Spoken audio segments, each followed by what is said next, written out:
मित्रों,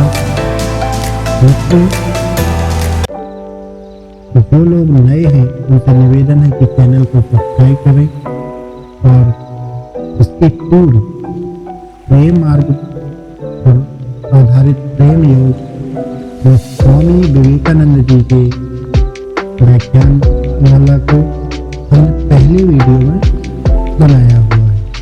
आप चाहे तो उसे भी देख सकते हैं।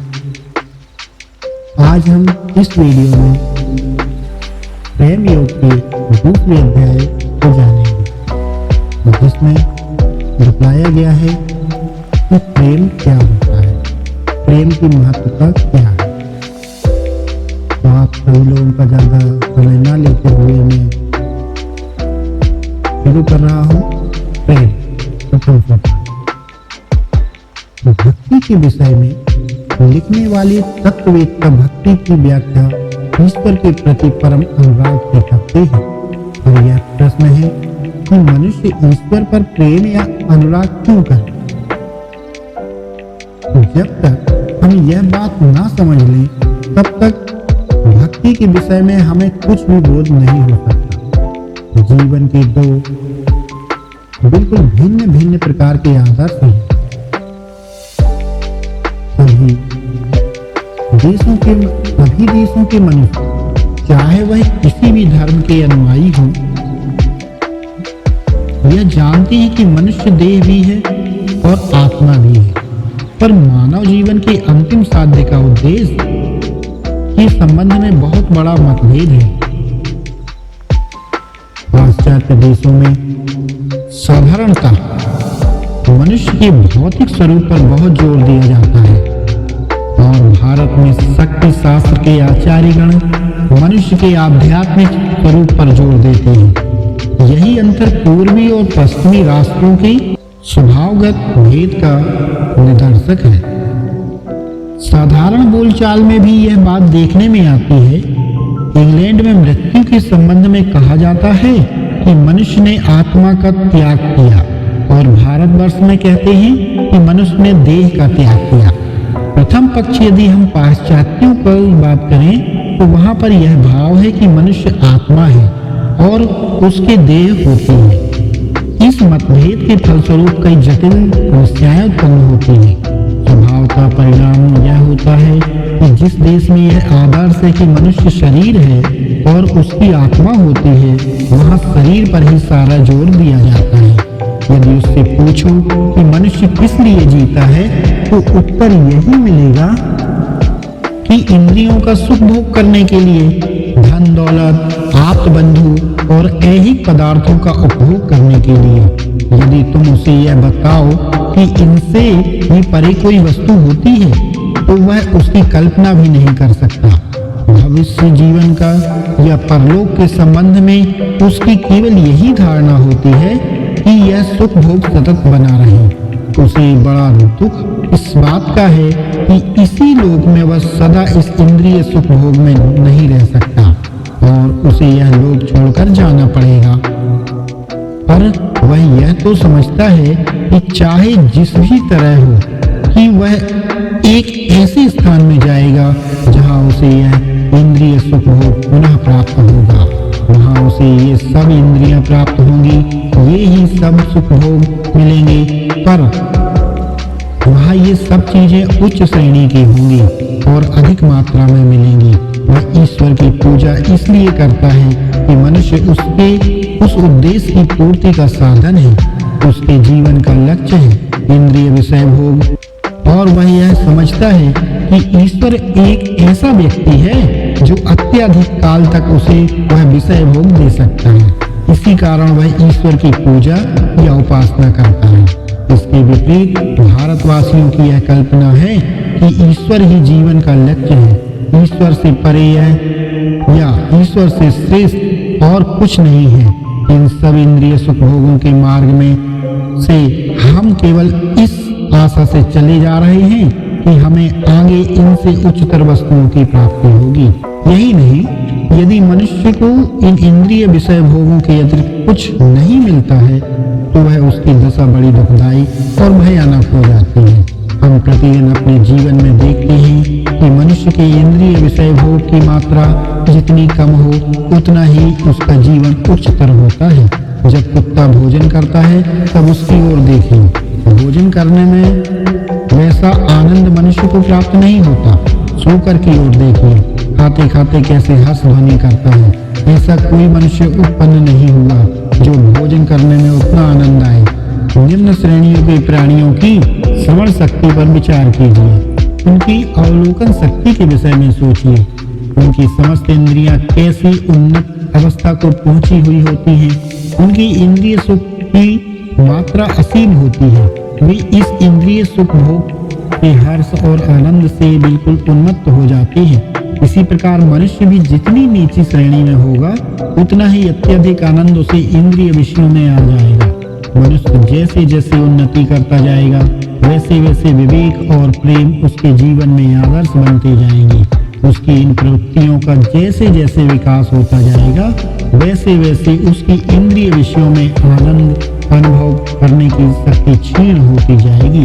उदाहरण के लिए यदि हम यह मान लें कि मनुष्य को अमुक परिमाण में शक्ति दे दी गई और उस शक्ति का व्यय वह अपने शरीर, मन या आत्मा के लिए कर सकता है, तो इनमें से यदि वह किसी एक विभाग में अपनी सब शक्ति व्यय कर दे तो शेष विभागों में व्यय करने के लिए उसके पास उतनी ही कम मात्रा में शक्ति रह जाएगी। सभ्य जातियों की अपेक्षा अज्ञानी या जंगली जातियों की इंद्रिय शक्ति अत्यधिक तेज होती है।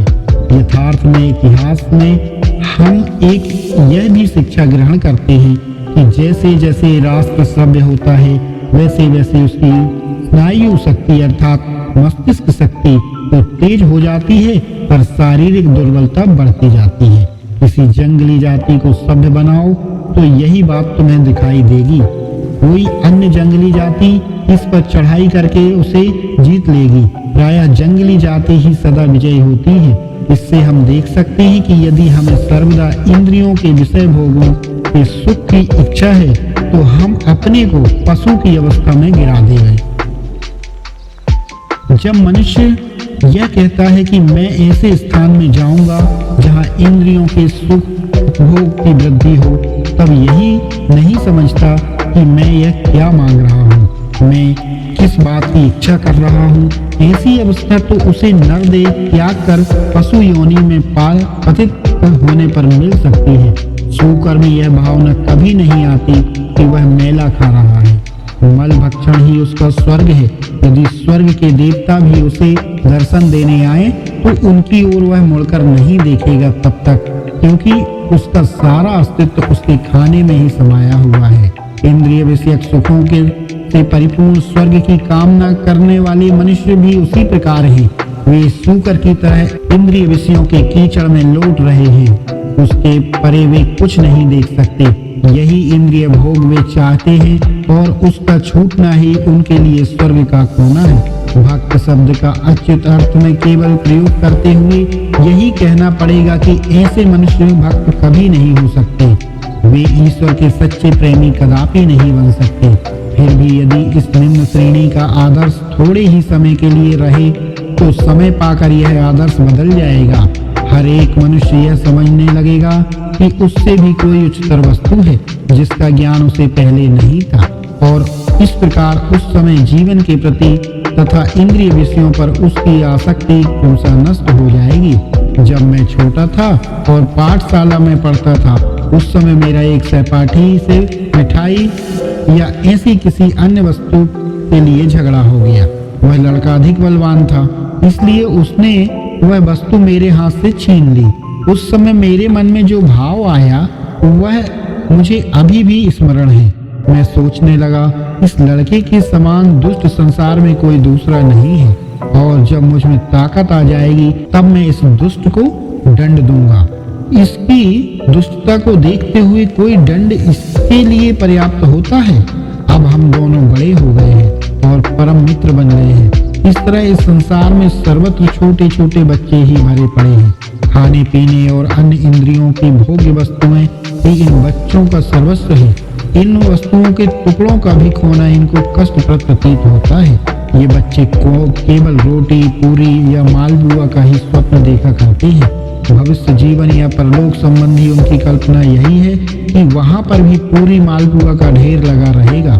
अमेरिकन इंडियन को देखो, उसका विश्वास है कि परलोक में उसे शिकार की सामग्री बहुत मिलेगी। हर एक की अपनी अपनी वासना के अनुसार ही उसका स्वर्ग की कल्पना रहा करती है। पर कालांतर में जैसे जैसे हम बड़े होते जाते हैं, हम उच्चतर वस्तुओं को देखते जाते हैं और इन सब के परे और भी उच्चतर बातों के आभास हमें प्राप्त होते हैं। आधुनिक काल की साधारण प्रथा के अनुसार सभी वस्तुओं के प्रति अविश्वास करके हमें परलोक विषयक सभी धारणाओं का त्याग नहीं करना चाहिए। इस तरह हर बात को उड़ा देना नाश या संहार का लक्षण है। नास्तिक जो सभी बातों को उड़ा देता है भूला हुआ है, पर भक्त तो इससे और ऊंचा देखता है। नास्तिक स्वर्ग जाना नहीं चाहता क्योंकि वह तो स्वर्ग को मानता ही नहीं, पर भगवत भक्त भी स्वर्ग में जाना नहीं चाहता क्योंकि उसकी दृष्टि में स्वर्ग बच्चों का खिलौना मात्र है। भगवत भक्त तो चाहता है केवल ईश्वर को। ईश्वर से बढ़कर साध्य, आदर्श या लक्ष्य और हो ही क्या सकता है। स्वयं परमात्मा ही मनुष्य जीवन का चरम लक्ष्य है। उसी के दर्शन करो, उसी का आनंद लूटो। इस ईश्वर से बढ़कर अन्य किसी उच्च वस्तु की कल्पना नहीं कर सकते क्योंकि ईश्वर पूर्ण स्वरूप है। हम प्रेम से बढ़कर सुख या आनंद की कल्पना नहीं कर सकते, पर इस प्रेम शब्द का अर्थ भिन्न है। इसका अर्थ संसार का साधारण स्वार्थ में प्रेम नहीं है। इसी सांसारी प्रेम को प्रेम कहना अधर्म होगा। अपने बच्चों और स्त्रियों के प्रति हमारा जो प्रेम होता है वह केवल पाशविक प्रेम है। जो प्रेम पूर्णतः निस्वार्थ हो वही प्रेम है और वह सचमुच ईश्वर का प्रेम है। उस प्रेम को प्राप्त करना बड़ी कठिन बात है। हम इन भिन्न भिन्न प्रेम जैसे संपत्ति प्रेम, पितृ प्रेम, मातृ प्रेम इत्यादि के मार्ग में जा रहे हैं। हम प्रेम की प्रवृत्ति का धीरे धीरे अभ्यास कर रहे हैं, पर बहुधा इससे हम कुछ सीख नहीं पाते, बल्कि उल्टी किसी एक ही सीढ़ी पर एक ही व्यक्ति में आसक्त हो जाते हैं और बंध जाते हैं। कभी कभी मनुष्य इस बंधन से छूट भी जाते हैं। इस संसार में मनुष्य सदा स्त्रियों के पीछे, धन के पीछे, मान के पीछे दौड़ता फिरता है। कभी कभी उसे ऐसे जबरदस्त ठोकर लगती है कि उसकी आंखें खुल जाती हैं और उसे प्रतीत होता है कि यह संसार यथार्थ में क्या है। इस संसार में कोई भी मनुष्य ईश्वर को छोड़कर अन्य किसी वस्तु पर यथार्थ प्रेम नहीं कर सकता। मनुष्य को पता लग जाता है कि मानव प्रेम हर तरह से फूला है, निसार है। मनुष्य प्रेम कर नहीं सकता, वह तो केवल बातें ही करना जानता है। पत्नी कहती है कि पति से प्रेम करती हूँ और ऐसा कहकर वह अपने पति का चुंबन करती है, पर जो ही पति की मृत्यु हो जाती है तो सबसे पहले उसका ध्यान अपने पति के जमा किए हुए बैंक के धन की ओर जाता है और वह सोचने लगती है कि कल मैं क्या करूंगी। पति पत्नी पर प्रेम करता है, पर जब पत्नी बीमार हो जाती है और उसका रूप नष्ट हो जाता है या यौवन काल बीत कर पत्नी को बुढ़ापा घेर लेता है अथवा पत्नी कोई भूल कर बैठती है, तब पति उसी पत्नी की चिंता करना छोड़ देता है। संसार में समस्त प्रेम प्रदर्शन से निरादम्भ है, निसारता है, खोखलापन है। नाशवान शांत वस्तु प्रेम नहीं कर सकती और न नाशवान शांत वस्तु पर प्रेम किया जा सकता है। पर मनुष्य के प्रेम का पात्र हर क्षण मृत्यु मुख में है और उस मनुष्य की आयु वृद्धि के साथ साथ सदा उसके मन में भी परिवर्तन हो रहा है। तो ऐसी अवस्था में संसार में शाश्वत प्रेम, स्थायी प्रेम प्राप्त करने की आशा एक कहाँ हो सकती है। ईश्वर को छोड़ प्रेम कहीं अन्यत्र कैसे ठहर सकता है। तो फिर प्रश्न यह है कि इन भिन्न भिन्न प्रेमों का क्या प्रयोजन है। ये प्रेम केवल सीढ़ियां या सोपान मात्र है। इसके पीछे एक ऐसी शक्ति है जो हमें सदा यथार्थ प्रेम की ओर प्रेरित कर रही है। हमें पता नहीं कि हम यथार्थ वस्तु को कहाँ ढूंढें, पर यह प्रेम ही हमें उस मार्ग में अर्थात उसकी खोज में अग्रसर कर रहा है। बारंबार हमें अपनी गलती पूछती है। हम एक वस्तु को ग्रहण करते हैं पर देखते हैं कि वह हमारी मुट्ठी में से निकलती जा रही है, तब हम किसी दूसरी वस्तु को पकड़ लेते हैं। इसी प्रकार हम आगे ही आगे बढ़ते चले जाते हैं। एक दिन हमें प्रकाश दिखाई देता है और तब हम परमात्मा के पास पहुंच जाते हैं। वह ईश्वर ही एकमात्र प्रेमी है। उसके प्रेम में कभी कोई विकार नहीं होता है और उसका प्रेम हमें सदा अपने में लीन करने को प्रस्तुत रहता है। उसके प्रेम में कभी कोई अंतर नहीं पड़ता और वह सदा हमें अपनाने को तैयार रहता है।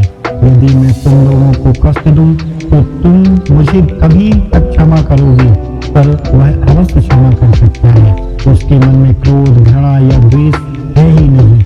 वह अपनी समता कभी नहीं छोड़ता। वह सदा समान व्यवहार रखता है। वह ना कभी मरता है, ना कभी जन्म लेता है। ईश्वर के अतिरिक्त ऐसा कौन हो सकता है? पर ईश्वर प्राप्ति का मार्ग बहुत लंबा और बड़ा कठिन है। बहुत ही थोड़े लोग ईश्वर को प्राप्त करते हैं। हम सब तो हाथ पैर पटकने वाले बच्चे हैं। लाखों मनुष्यों तो इस भक्ति मार्ग या धर्म मार्ग का रोजगार करते हैं। एक व्यक्ति उसकी बातें करता है और बिरला ही उस प्रेम रूपी भक्ति को प्राप्त कर पाता है। शताब्दी भर में इन्हीं गिने मनुष्य ही ईश्वर के प्रेम को प्राप्त करते हैं। इन मनुष्यों से समस्त देश कृतार्थ और पवित्र हो जाता है। यद्यपि सारे संसार में किसी शताब्दी में ऐसे भगवत भक्त बहुत ही कम संख्या में जन्म लेते हैं, तथापि उस ईश्वर प्रेम को प्राप्त करने का प्रयत्न हम सबको करना चाहिए। कौन जानता है कि ईश्वर का पूर्ण प्रेम तुमको या मुझको ही प्राप्त हो जाए। अतः हमें इसके लिए सदैव प्रयत्न करते रहना चाहिए।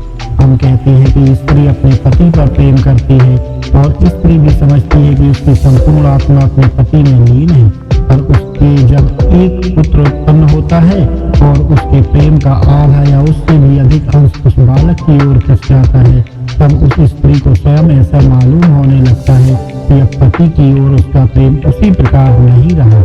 उसी तरह पिता के प्रेम को भी जानिए। हम सदैव देखते हैं कि जब हमें कोई अधिक प्रिय वस्तु प्राप्त हो जाती है, तब हमारे पहले के प्रेम का धीरे धीरे लोप हो जाता है।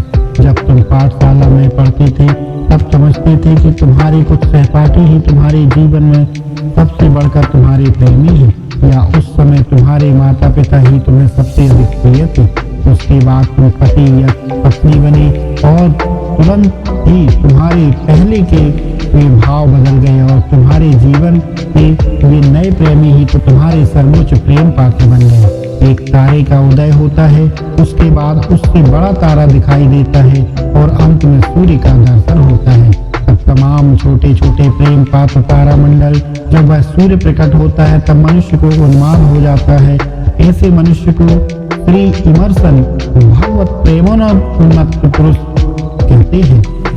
अंत में वह मनुष्य ईश्वर रूप हो जाता है और समस्त पदार्थ उस प्रेम के समुद्र में डूब जाते हैं। साधारण प्रेम केवल पाशविक आकर्षण मात्र होता है। यदि ऐसा ना होता तो स्त्री पुरुष के भेद की आवश्यकता ही क्या थी। कैसी विचित्र बात है कि यदि मूर्ति के सामने कोई घुटना टेकता है, तब तो वह कार्य घृणित मूर्ति पूजा कहलाता है, और जब कोई अपने पति या पत्नी के पैरों पर गिरता है तो वह आदर्श कार्य समझा जाता है। पर तुम्हें तो इन छोटे प्रेमों में से होकर ही जाना होगा। तुम्हें पहले अपना मार्ग परिष्कृत करना होगा। तुम अपने जीवन को जिस दृष्टि से देखोगे, उसी के आधार पर तुम्हारे प्रेम का सारा सिद्धांत अवलंबित रहेगा। इस संसार को ही जीवन का अंतिम ध्येय और साध्य मान लेना निरी पाशविक और अनितिकारी भावना है। जो मनुष्य इसी भावना लेकर अपने जीवन पथ पर कदम रखता है, वह अपने को अवनत करता है, अपने आप को गिराता है। ऐसा मनुष्य कभी उन्नति नहीं कर सकता, अपने को ऊंचा नहीं उठा सकता। वह कभी भी अपने में निहित उस दिव्य ज्योति का आभास प्राप्त नहीं करता। वह तो सदा इंद्रियों का ही दास बना रहेगा और केवल पूंजी बटोरने की ही खटपट करता रहेगा, जिससे उसे खाने को कुछ रोटियां मिल जाया करें। ऐसी जिंदगी से तो मर जाना बेहतर है। ये इस संसार के गुलामों, इंद्रियों को दासों, अपने को जागृत करो। इससे भी बढ़कर उच्च तत्व कुछ है। तुम क्या समझते हो कि यह मानव, यह अनंत आत्मा अब अपनी आंख, कान और नाक का गुलाम बनने के लिए पैदा हुआ है। इसके पीछे एक अनंत सर्वदर्शी आत्मा विद्यमान है जो सब कुछ करने में समर्थ है, जो समस्त बंधनों को तोड़ सकती है। यथार्थ में हम भी वह आत्मा है और प्रेम के द्वारा ही यह शक्ति हमें प्राप्त होती है। अतः स्मरण रखो कि यह हमारा आदर्श है, पर यह आदर्श हमें कल ही प्राप्त होने वाला नहीं है। भले ही हम कल्पना कर लें कि हमें वह आदर्श मिल गया, पर आखिर यह कल्पना मात्र ही तो होगी। वह आदर्श हमसे दूर, बहुत दूर है। जिस अवस्था में मनुष्य अभी है, उसे यह संभव हो तो वह वहीं से आगे बढ़ने में सहायता कर देनी चाहिए। मनुष्य इस जड़ सृष्टि को यथार्थ मानता है। हम तुम सभी जड़वादी हैं। हम ईश्वर के संबंध में, आत्मा के संबंध में बातें करते हैं, सो ठीक है, पर ये तो समाज में प्रचलित कुछ शब्द मात्र ही हैं। हमने इन शब्दों को तोते की तरह रख लिया है और हम उन शब्दों का उच्चारण कर दिया करते हैं। अतः आज हम जिस जड़वाद की बुनियाद पर खड़े हैं, उसका ध्यान रखना होगा। हमें जड़ वस्तुओं की सहायता भी लेनी होगी और इसी प्रकार क्रमशः धीरे धीरे आगे बढ़ना होगा। तभी हम यथार्थ आत्मवादी बन सकेंगे। तभी हम अपने आप को यह अनुभव करने लगेंगे कि हम आत्मा हैं। तभी हम आत्मा को समझेंगे और हमें यह पता लगेगा कि यह संसार जिसे हम अनंत कहा करते हैं, उस वस्तु का केवल स्थूल बाह्य रूप है जो उसके पीछे वर्तमान है। परंतु इसके सिवाय कुछ और भी आवश्यक है। आप लोगों ने बाइबल में ईसा मसीह के पर्वत पर दिए हुए उपदेश में पढ़ा होगा, मांगो और वह तुमको दे दिया जाएगा, ढूंढो और तुम पा जाओगे, दरवाजा खटखटाओ और वह तुम्हारे लिए खोल दिया जाएगा। पर कठिनाई तो यह है कि ढूंढता कौन है, चाहता कौन है। हम सब कहते हैं कि हम ईश्वर को जानते हैं। यदि एक मनुष्य यह सिद्ध करने के लिए कि ईश्वर नहीं है एक बृहत ग्रंथ लिखता है, तो दूसरा ईश्वर का अस्तित्व प्रमाणित करने के लिए एक दूसरा ग्रंथ लिख डालता है। एक मनुष्य अपनी सारी उम्र ईश्वर का अस्तित्व सिद्ध करने में ही अपना कर्तव्य समझता है, तो दूसरा उस मत का खंडन करना ही उचित समझता है और इसलिए वह मनुष्यों को यही उपदेश देता फिरता है कि ईश्वर है ही नहीं। ईश्वर के अस्तित्व का खंडन या मंडन करने के लिए पुस्तकें लिखने का क्या प्रयोजन। ईश्वर हो चाहे ना हो, इससे अधिकांश लोगों को मतलब क्या। इस शहर के रहने वाले अधिकांश मनुष्य प्रातः काल उठते हैं और जलपान करते हैं। ईश्वर उन्हें कपड़ा पहनने या खाने में सहायता देने थोड़ी ही आता है। मनुष्य काम करने के लिए जाता है तो सारा दिन वह काम करता है और पैसे कमाता है, अपना धन बैंक में जमा करता है और घर लौटता है, भोजन करता है और सो जाता है। यह सब काम वह ठीक एक यंत्र के सदृश करता रहता है। इन सब कर्मों को करते समय ईश्वर का कोई विचार उसके मन में नहीं आता। ईश्वर की कोई आवश्यकता उसे प्रतीत नहीं होती। ऐसा करते करते एक दिन काल आ पहुंचता है और पुकारता है, चलो। उस समय वह मनुष्य कहता है, जरा ठहरो, मुझे कुछ समय और चाहिए, मेरा बेटा काम थोड़ा बड़ा हो जाए। परंतु वह काल कहता है, चलो, तुरंत चलो। बस ऐसा ही हुआ करता है। वह बेचारा टॉम का बाप चला। उस बेचारे से हम क्या कहें। अपनी जिंदगी में उसे कभी कोई ऐसी चीज नहीं मिली जो उसे बतला देती कि ईश्वर ही सर्वोत्तम पदार्थ है। संभवतः वह पूर्व जन्म में सू कर रहा हो और अब मनुष्य योनि में जन्म लेकर अधिक अच्छी अवस्था में था। पर इस बड़ी दुनिया में वह सब काम के पिता ही नहीं है। यहाँ कई ऐसे लोग भी हैं जिनकी जागृति हो चुकी है। कोई विपत्ति आ पड़ती है, हमारे किसी प्रियतम की मृत्यु हो जाती है, जिस पर हमें अपनी सारी आत्मा समर्पित कर दी थी, जिसके लिए हम तरह तरह के घृणित कार्य करते भी नहीं हिचकते थे। वही एक दिन मृत्यु के गाल में प्रविष्ट हो जाता है, तब हमें एक जोरदार आघात पहुंचता है। हमारी आत्मा से एक आवाज निकलती है और पूछती है, कहो अब आगे क्या होगा। जिस पुत्र को धनी बनाने के लिए पिता हर किसी को ठगता था, यहाँ तक कि स्वयं भी भूखा रह जाता था, वही पुत्र एक दिन मर जाता है। तब उस आघात से पिता की आंखें खुल जाती हैं। जिस पत्नी की प्राप्ति के लिए वह सदा उन्मत्त सांड की तरह हर एक से झगड़ा करता फिरता था, जिसके लिए नए नए वस्त्र और अलंकार जुटाने के लिए वह धन संचित करता था, वही पत्नी एक दिन अकस्मात मर जाती है। तब क्या? हाँ, ऐसा भी होता है कि कभी कभी मृत्यु का दौर होता है और उससे कोई आघात नहीं पहुंचता, पर ऐसे प्रसंग बहुत कम होते हैं जब हमारे प्रिय पदार्थ हमारे हाथ से खिसकते हैं, तब हम में से अधिकांश चिल्ला उठते हैं, अब क्या होगा? इंद्रियां पर हमारी कैसी घोर आसक्ति है। आपने सुना ही है कि डूबता मनुष्य तिनके का सहारा पकड़ता है। मनुष्य पहले तो तिनके को ही पकड़ता है और जब वह तिनका उसको काम नहीं देता तब पुकारता है, मुझे कोई उबारो। तो भी मनुष्यों को उच्चतर वस्तुओं की प्राप्ति होने के पूर्व अपने पिछले दुष्कर्मों का कड़वा फल अनुभव करना ही पड़ता है। पर यह भक्ति एक धर्म है। धर्म बहुत से लोगों की चीज नहीं होती, ऐसा होना असंभव है। घुटनों की कवायद करके खड़े होना, बैठ जाना, यह तो बहुत से लोगों के करने की चीज हो सकती है, पर धर्म तो केवल थोड़े ही मनुष्यों की वस्तु होती है। प्रत्येक देश में प्रति सैकड़ा कुछ ही ऐसे मनुष्य होते हैं जो धार्मिक हो सकते हैं। शेष लोग धार्मिक नहीं हो सकते क्योंकि वे जागृत होंगे ही नहीं, उन्हें उसकी आकांक्षा ही नहीं है। मुख्य बात है ईश्वर प्राप्ति की आकांक्षा या लालसा। सामान्यतः हमें ईश्वर के सिवाय अन्य सभी वस्तुओं की आकांक्षा होती है, क्योंकि हमारे सभी स्वार्थों की पूर्ति बाहरी संसार के द्वारा हो जाती है, और जब हमें इस बाह्य संसार के उस पार की चीजों की आवश्यकता होती है, तभी हम उस पूर्ति अंतस्थ तत्व से या ईश्वर से करना चाहते हैं। हमारी आवश्यकताएं जब तक इस भौतिक दृष्टि की संकुचित सीमा के भीतर की वस्तुओं तक ही परिसीमित रहती है, तब तक हमें ईश्वर की कोई जरूरत नहीं पड़ती है। जब हम यहाँ तक कि हर एक चीज से ऊब जाते हैं, तब हमारी दृष्टि अपनी आवश्यकताओं की पूर्ति के लिए इस सृष्टि से परे दौड़ती है। जब आवश्यकता होती है तभी उसकी पूर्ति भी होती है। इसलिए संसार की बाल कीड़ा से जितनी जल्दी हो सके निपट लो, तभी तुम्हें इस संसार के उस पार की वस्तु की आवश्यकता प्रतीत होगी और प्रथम सोपान प्रेम पर तुम कदम रख सकोगे।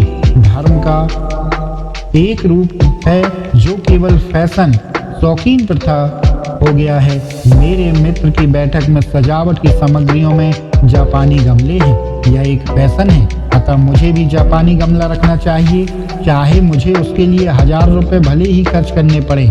इसी तरह मैं फैशन के लिए धार्मिक बनता हूँ और किसी चर्च या धर्म संप्रदाय में शामिल हो जाता हूँ, पर भक्ति ऐसों के लिए नहीं है। भक्ति का उद्गम तो सच्ची आवश्यकता व्याकुलता से होता है। आवश्यकता वह है जिसके बिना जीना असंभव हो। हमें हवा की आवश्यकता है, भोजन की आवश्यकता है, कपड़ों की आवश्यकता है, इनके बिना हम जी नहीं सकते। जब मनुष्य संसार में किसी स्त्री से प्रेम करता है, तब कभी कभी उसे प्रतीत होता है कि उस स्त्री के बिना वह जीवित नहीं रह सकता। यद्यपि उसकी यह भावना मिथ्या है, पर जब पति मरता है तब पत्नी समझती है कि मैं पति के बिना नहीं जी सकती, पर फिर भी वह जीती ही है। किसी वस्तु की आवश्यकता की जांच यही है कि उस वस्तु के अभाव में जीना असंभव हो जाए। या तो हमें उस वस्तु की प्राप्ति हो या उसके बिना हम मर जाएं।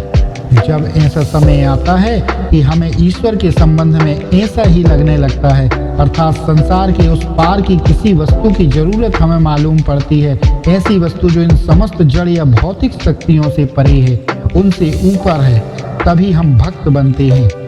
जब मानो क्षण भर के लिए बादल हट जाता है और हम इस संसार के उस पार की एक झलक पा जाते हैं, जब उस एक क्षण के लिए ये एक नीच वासनाएं सिंधु में एक बिंदु के समान मालूम पड़ती हैं, उस समय हमारे ये छोटे छोटे जीवन किस गिनती में हैं। ऐसे ही समय में आत्मा का विकास होता है, उस ईश्वर का अभाव खटकता है, ईश्वर प्राप्ति के लिए तीव्र उत्कंठा होती है और भगवान को पाने के लिए वह छटपटाने लगती है। अतः हमें क्या करना चाहिए, यह जान लेना ही पहली सीढ़ी है। क्या हमें ईश्वर चाहिए? हम यह प्रश्न अपने तय प्रतिदिन करें। तुम भले ही इस संसार की सारी पुस्तकें पढ़ जाओ, पर यह प्रेम वाक शक्ति के द्वारा प्राप्य नहीं है, ना ही तीव्र बुद्धि से और न शास्त्रों के अभ्यास से ही है। जिसे ईश्वर की चाह है उसी को प्रेम की प्राप्ति होती है, उसी के पास भगवान अपने आप को प्रकट करेंगे। प्रेम सदा पारस्परिक होता है और अपना प्रभाव प्रेम पात्र पर डालता है। तुम भले ही मुझसे घृणा करो, पर यदि मैं तुमसे प्रेम करना आरंभ कर दूं तो संभव है पहले पहल तुम मुझसे दूर भगाओ, पर यदि मैं तुमसे सतत प्रेम करता ही रहूं तो महीने या वर्ष भर में तुम मुझसे अवश्य प्रेम करने लगोगे। यह एक सुप्रसिद्ध मनोवैज्ञानिक घटना है। जिस प्रकार की व्याकुलता से प्रेम का स्त्री अपने मृत पति का चिंतन करती है, उसी प्रकार से प्रेम से यदि हम ईश्वर प्राप्ति के लिए व्याकुल हो तो हमें ईश्वर की प्राप्ति अवश्य होती है। अनेक ग्रंथों और शास्त्रों में हमें कोई विशेष शिक्षा नहीं मिल सकती। पुस्तकों को रटकर हम तोते बन जाते हैं। पुस्तकों को पढ़कर कोई यथार्थ विद्वान नहीं हो सकता। जो मनुष्य प्रेम का बस एक ही शब्द पढ़ लेता है या यथार्थ में विद्वान बन जाता है। अतः हम में सर्वप्रथम व्याकुलता आने की जरूरत है। प्रतिदिन हम अपने आप से यही प्रश्न करें, क्या हमें ईश्वर को प्राप्त करने की लालसा है? क्या हम ईश्वर को पाने के लिए व्याकुल हैं? जब हम धर्म की बात करते हैं और खासकर जब हम ऊंचा आसन ग्रहण करके दूसरों को उपदेश देने लगते हैं, तब हमें अपने से यही प्रश्न पूछना चाहिए। मैं कई बार देखता हूँ कि मुझे ईश्वर की चाह नहीं, मुझे रोटी की चाह उससे अधिक है। यदि मुझे एक टुकड़ा रोटी ना मिले तो मैं पागल हो जाऊंगा। हीरे की आलपिन बिना बहुतेरी शब्द महिलाएं पागल हो जाएंगी। पर स्पष्ट है कि उन्हें ईश्वर प्राप्ति के लिए किसी प्रकार की लालसा नहीं है। विश्व के उस एकमात्र यथार्थ वस्तु का उन्हें ज्ञान नहीं है। हमारी भाषा में एक कहावत प्रचलित है, मारे तो हाथी, लूटे तो भंडार। भिखारियों को लूटकर या चींटियों का शिकार करके क्या लाभ हो सकता है? अतः यदि प्रेम करना है तो ईश्वर से प्रेम करो। इन सांसारिक वस्तुओं की क्या परवाह है? मैं स्पष्ट वक्ता हूँ, पर बातें तुम्हारी भलाई की ही कहूँगा। मैं तुमसे सच्ची बातें ही करना चाहता हूँ। मैं तुम्हारी चापलूसी नहीं करना चाहता। चापलूसी करना मेरा काम नहीं। तुम मेरे बच्चों के सदृश हो। मैं तुमसे सच्ची बात कहना चाहता हूँ।